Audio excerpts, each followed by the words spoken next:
A lei. Ora, a lei. Exatamente isso. Ligados na Tomada hoje vai falar sobre a legislação na indústria automotiva. E para isso eu tenho aqui o privilégio de receber esse convidado, Evandro Moreira, que é mestre em Direito, professor universitário e também apresentador e criador do canal Entendi Direito. Eu entendi direito, Evandro? É isso mesmo? Entendeu. Agora sim. Agora sim. Cara, essa figura aqui veio do Rio de Janeiro, especificamente para gravar com a gente aqui, para participar do programa. Pegou a estrada. Eu imaginava que ele estaria vindo para São Paulo por algum outro motivo, acompanhou o Pânico com a gente e agora está aqui no programa. Então, mais uma vez, super obrigado pelo seu tempo, meu amigo. Nada, eu que agradeço, cara. Eu não vim aqui só por isso, eu vim aqui por isso, para estar com você. Olha, que legal, que legal.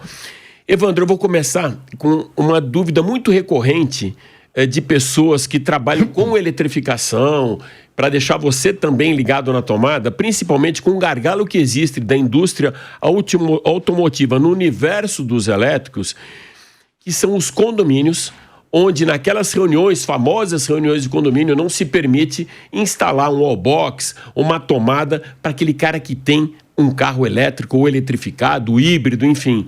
Existe alguma legislação, existe algum apoio, existe algum socorro que esses caras podem pedir para ficar livre desse gargalo? Não, Alex, infelizmente não. A gente prima muito por falta de legislação no Brasil. Nossa legislação é sempre muito atrasada. E essa revolução que tem do carro elétrico, hoje ela traz esse gargalo muito sério.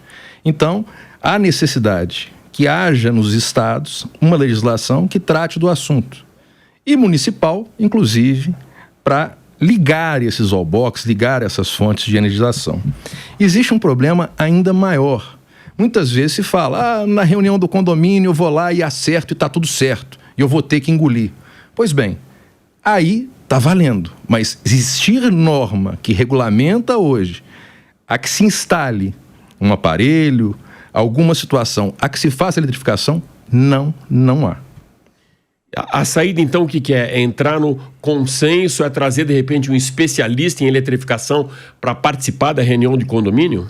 Então, não. O que eu falaria é, procure o seu deputado estadual, se você esqueceu em quem você votou, lembre-se de quem você votou, manda um e-mail para ele, liga para a assessoria dele e peça a ele que faça uma lei específica que trate exatamente disso.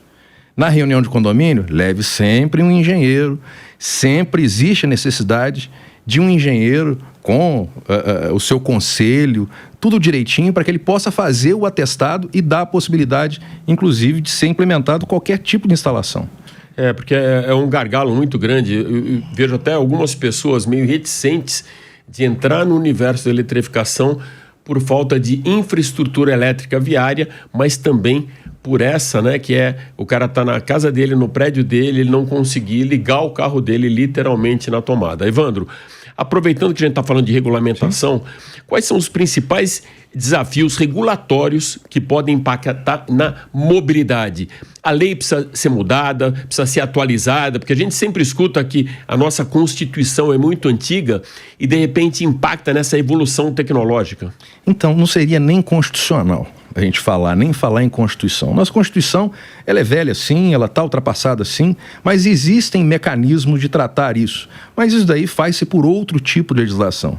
Nós temos legislação que pode tratar, inclusive dentro do próprio Código Brasileiro de Trânsito, ele pode ter alguns dispositivos sendo incluídos nessa lei, falando de uma forma bem leiga, e que sejam colocados para que exista a possibilidade dessa mobilidade nova que está acontecendo, que são os carros eletrificados, eles poderem estar convivendo aí com os carros quentes, com carros a combustão. Existe, então, muito mais a necessidade de se implementar na norma que já temos alguns dispositivos dentro do Código Brasileiro de Trânsito. E aí a gente tem que mandar para o nosso deputado federal, em quem a gente votou. Eu esqueci em quem eu votei. Qual que é da sua cidade? Qual é o seu mais conhecido? Vai lá e cobre dele. Isso resolve com o vereador da cidade, não? Não. Essa é uma lei federal, então a gente precisa tratar, então, de assunto federal. Quando a gente trata de assunto federal, a gente tem que falar com os nossos deputados estaduais. Aquilo que pertine, então, ao Estado, pura e simplesmente, Estado federado, que eu digo, Rio de Janeiro, São Paulo, Espírito Santo, Maranhão, né? a gente tem que falar com os nossos deputados estaduais. Eles, então, que legislam. Existe uma situação, inclusive, que o governador do estado do Rio e o governador do estado do Goiás, inclusive tivemos com ele hoje, né? Que falaram sobre a possibilidade da quebra do Pacto Federativo no Brasil.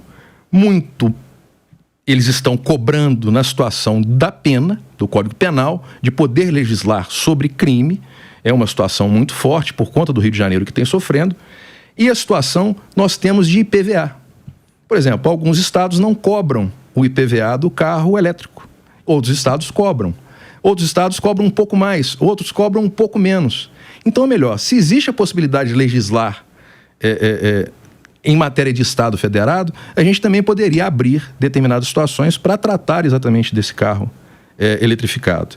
Então a gente precisa ter bastante cuidado, mas uma lei federal ou implementando dentro do Código Brasileiro de Trânsito alguma coisa que fale sobre o carro elétrico já é um grande passo e a gente vai ter uma grande possibilidade de ser sustentável legalmente o carro eletrificado no Brasil. Olha, Evandro, você está falando uma coisa que ela vem de encontro a até campanhas que são feitas para você votar com consciência, né? Porque você falou uma coisa que é verdade. Muitas vezes a gente nem lembra em quem que a gente votou e quem que a gente deve procurar ou mandar um e-mail ou de maneira até mais assertiva conversar com o seu deputado, aquele cara que você colocou lá no poder para mudar alguma coisa que seja de ordem pública. Rufo, eu brigo no meu canal lá no Entendi Direito exatamente para isso. Porra, você sabe o que faz um vereador? Não. Eu vou te explicar. Eu trago um vereador e peço ele que explique. Quais as atribuições dele? Um deputado estadual também, um deputado federal também, um senador também. Então a gente, como é que eu vou mudar a política? Cobre do seu político. O que a gente precisa é eu não quero me envolver em política, então não reclame absolutamente nada.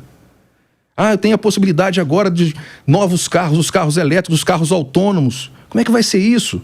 Então, o nosso legislativo, ele tem que estar preparado, agora a gente tem que cobrar. Se a gente não cobrar, não adianta que fiquemos esperando que alguma coisa aconteça, que não acontece. Nós temos gente capacitada nos gabinetes de deputados estaduais, deputados federais, sim, mas eles têm que ser estimulados. Muitas das vezes, só aquele gabinete, ele não entende o que está acontecendo por fora. Fora, nas ruas, não se entende o que acontece nos gabinetes.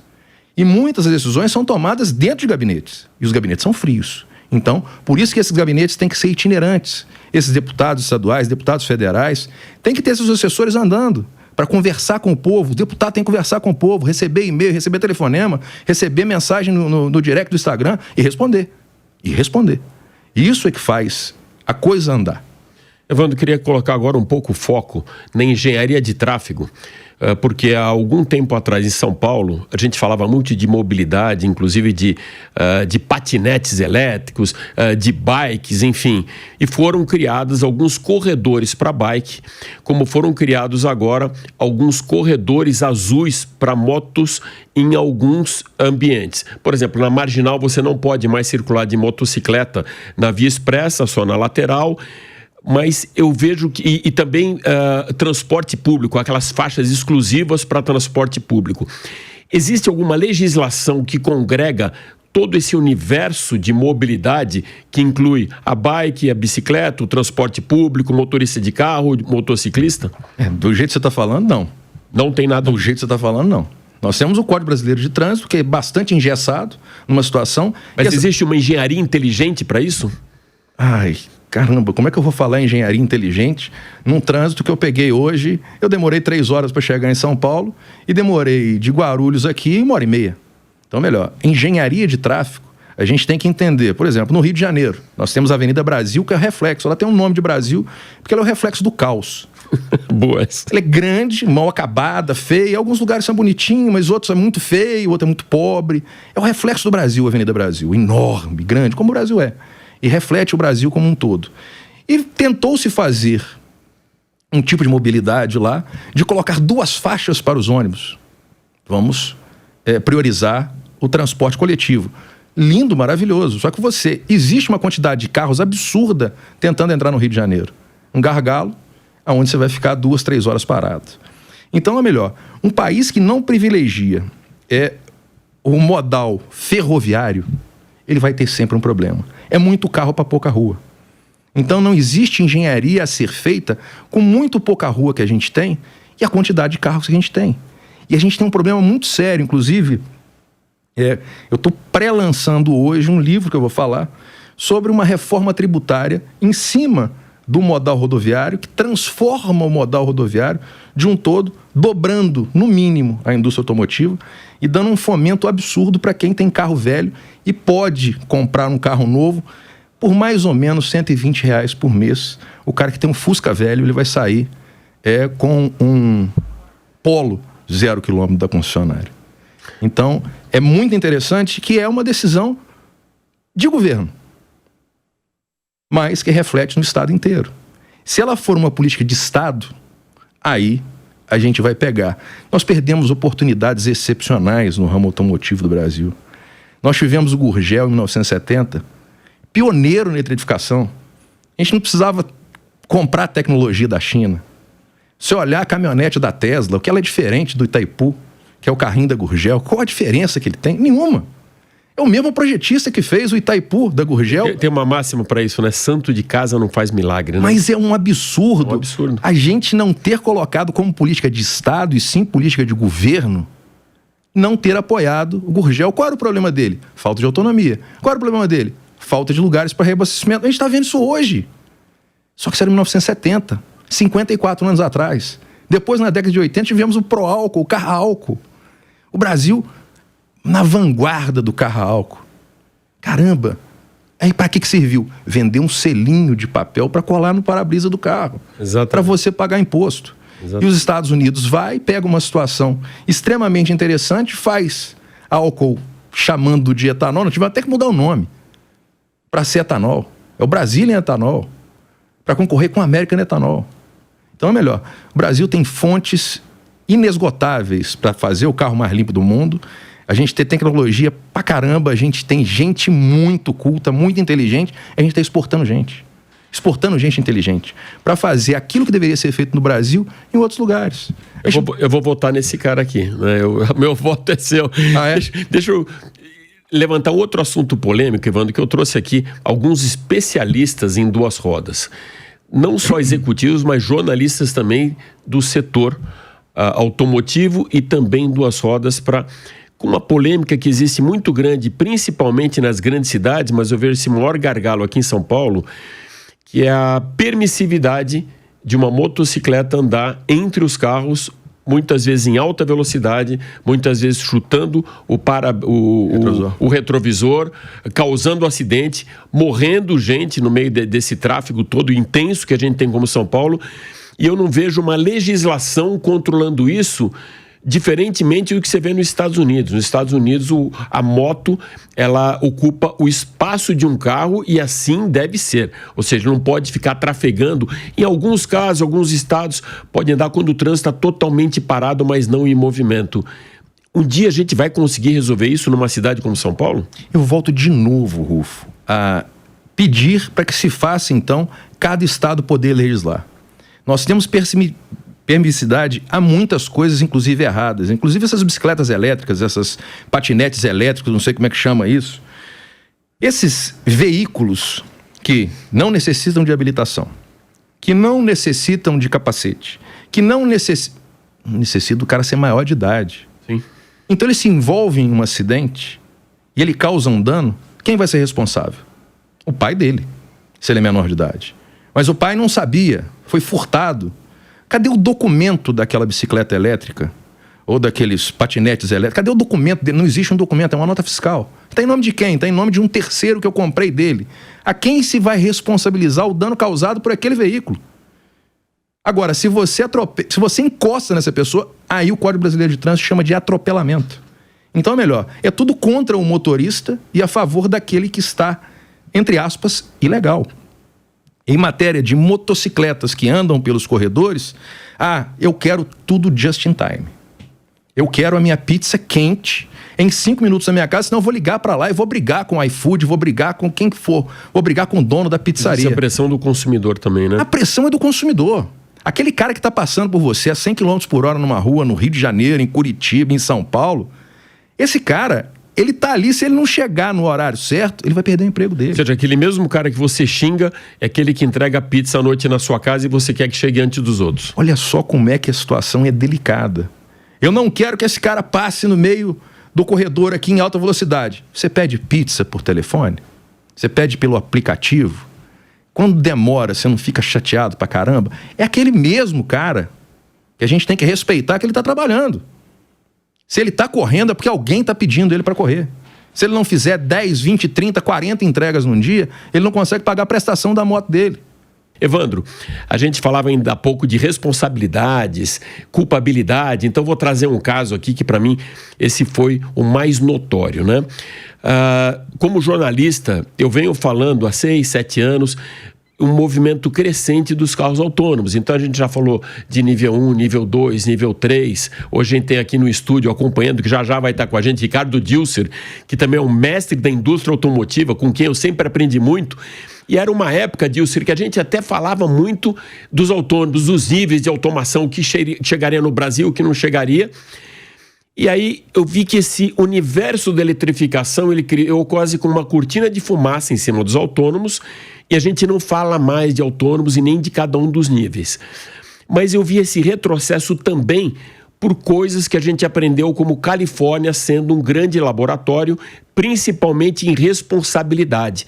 Porque tinha um momento que não sabia mais se a responsabilidade daquele carro que o cara está com o braço cruzado é dele, se é do veículo, se é da via pública, se é do fabricante, se é da empresa que projetou aquela eletrônica autônoma dentro do carro. Então eu vejo que isso aqui no Brasil ficou um pouco para trás, mas hoje a gente fala muito do ADAS, que são os sistemas que faziam parte desse universo dos autônomos e que trabalham para a segurança.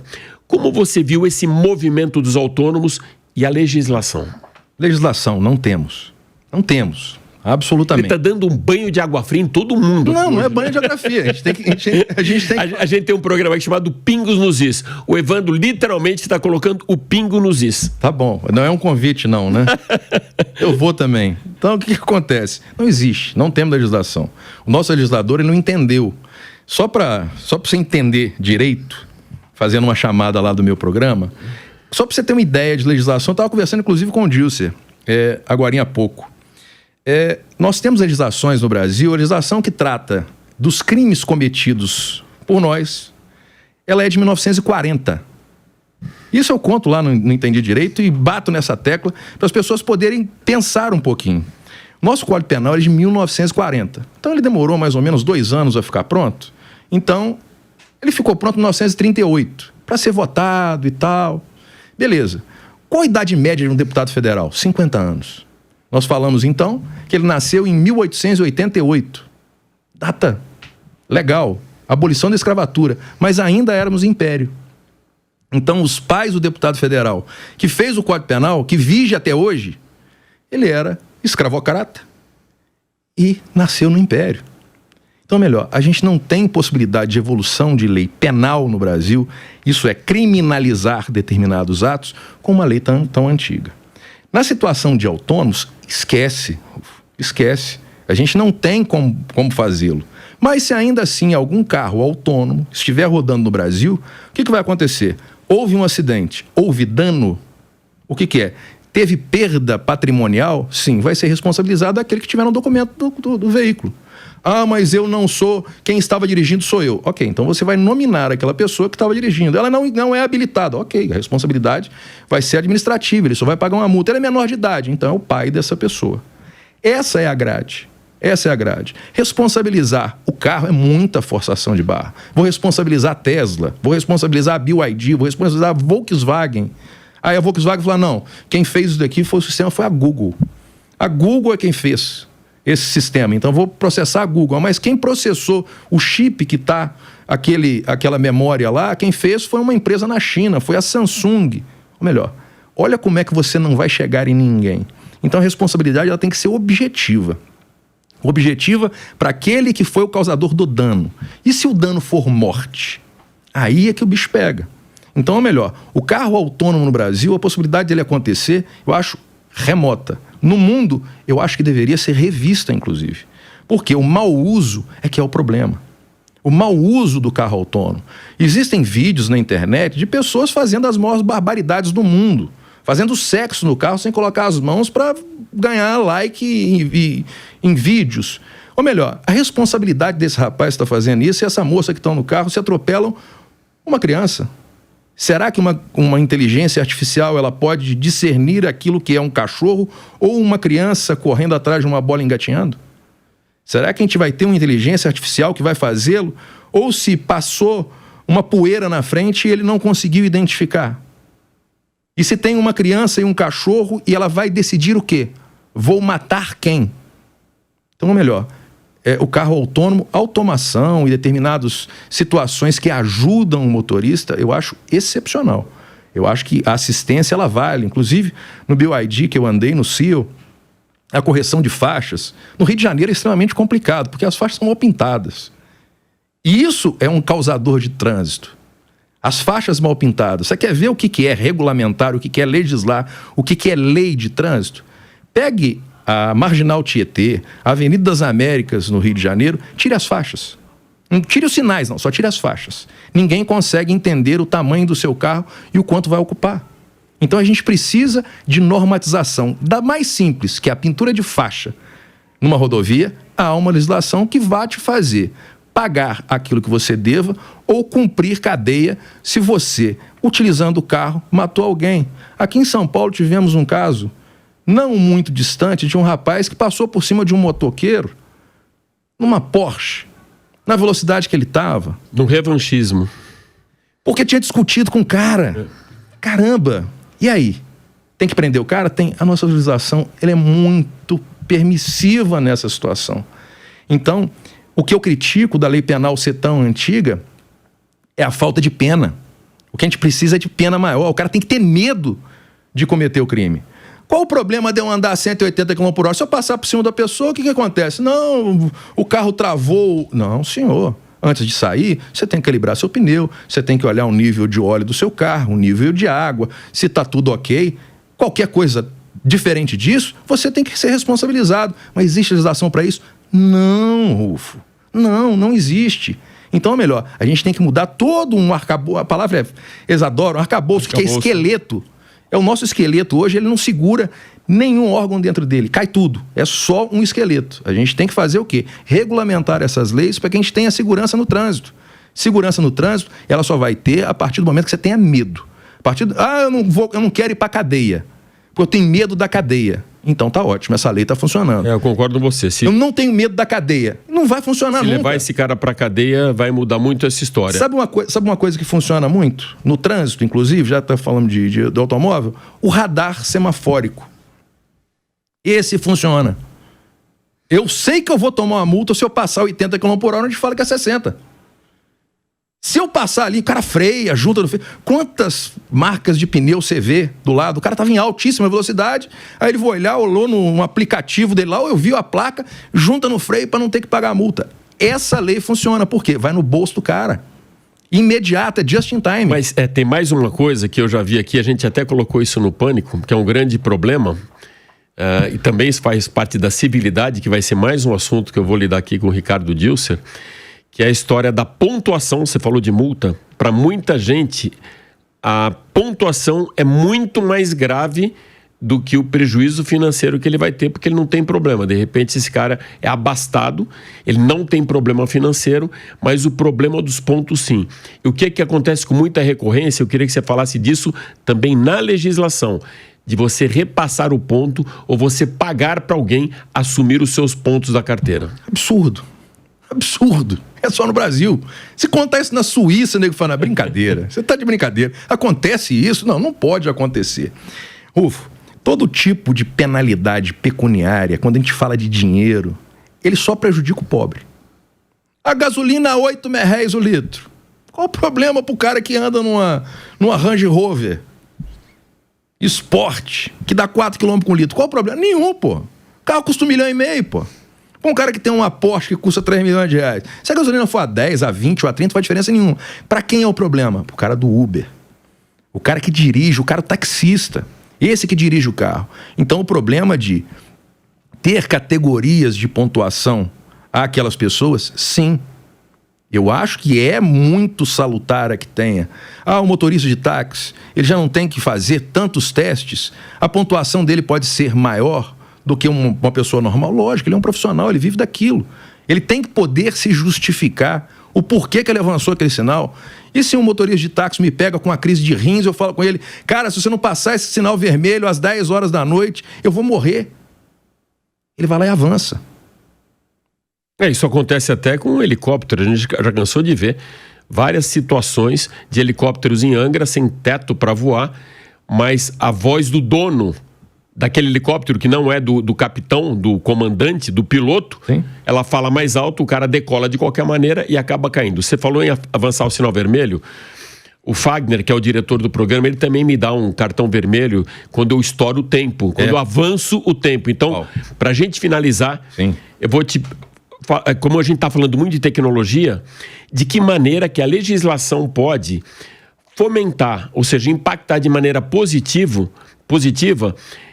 esse crescimento da eletrificação aqui no Brasil. Tem alguma coisa na sua leitura que possa ajudar dentro da legislação para melhorar essa rede elétrica viária? Rufo, tudo que a gente fala, a gente está falando de dinheiro. Então, nós temos cidades... O Brasil é um país continental, né? Então, a gente está falando de São Paulo, eu estou falando de Rio de Janeiro. São cidades que têm alguma infraestrutura e ainda assim é difícil. Então, a gente precisa de leis de incentivo, que sejam incentivados, que as fábricas venham para o Brasil e mostrem que têm interesse em fabricar os seus carros no Brasil, em terem produtos brasileiros para a situação brasileira. Então, em matéria de mobilidade urbana, o carro elétrico é excepcional. Agora, para um país continental como a gente precisa e carece de infraestrutura. E para isso a gente precisa o quê? De incentivos governamentais. A gente precisa mostrar mostrar interesse de discutir esse assunto, sim, com os nossos deputados federais, com os nossos governadores, para que eles incentivem o carro elétrico, incentivem o carro a álcool. Eu sou um fanático pelo carro a álcool, apesar do meu carro não ser a álcool, mas eu sou fanático por isso. Os ambientalistas, ok, vamos fazer o carro a álcool funcionar no Brasil, vamos fazer o carro elétrico funcionar no Brasil. A gente consegue resolver essa situação, mas a gente precisa ver legislação, a gente precisa ter redução de imposto. E o que me causa muito espécie, Rufo, não vou avançar esse sinal vermelho, apesar no Rio de Janeiro, em alguns sinais, você pode ultrapassar o sinal vermelho das 22 às 6. Aqui também, mais de madrugada, mas pode. Mas caramba, então quando está vermelho, eu posso avançar. E se estiver verde, eu tenho que frear? Eu não entendo isso. Como um legalista, eu não entendo isso. Mas, voltando ao assunto, Rufo, a gente tem que entender uma coisa muito séria em matéria de evolução legislativa. A gente tem que tentar abraçar toda a situação possível e imaginária que venha a trazer benefício para o cidadão, para aquele usuário do carro elétrico, para que ele tenha a situação de poder recarregar seu carro, mas a gente precisa cobrar os nossos deputados federais, os nossos deputados estaduais, para que eles legislem exatamente sobre este assunto específico. Se não for isso, a gente vai estar andando à margem da lei. E a margem da lei é marginal. Ou então, como eu sempre falo no programa, o discurso não pode ser só uma retórica da Greta, né? Tem que realmente acontecer e não só na hora de angariar votos, falar de ESG, falar de ar limpo, né? De carbono zero, mas efetivamente colocar a mão na massa. Evandro, super obrigado por todo esse aculturamento legal, bem legal, hein? Bem legal. Que você trouxe aqui para o Ligados na Tomada. Mas você continua ligado na tomada, porque já às 4 da tarde tem o Máquinas na Pan com lançamentos, eletrificação e grandes campeões. Até lá!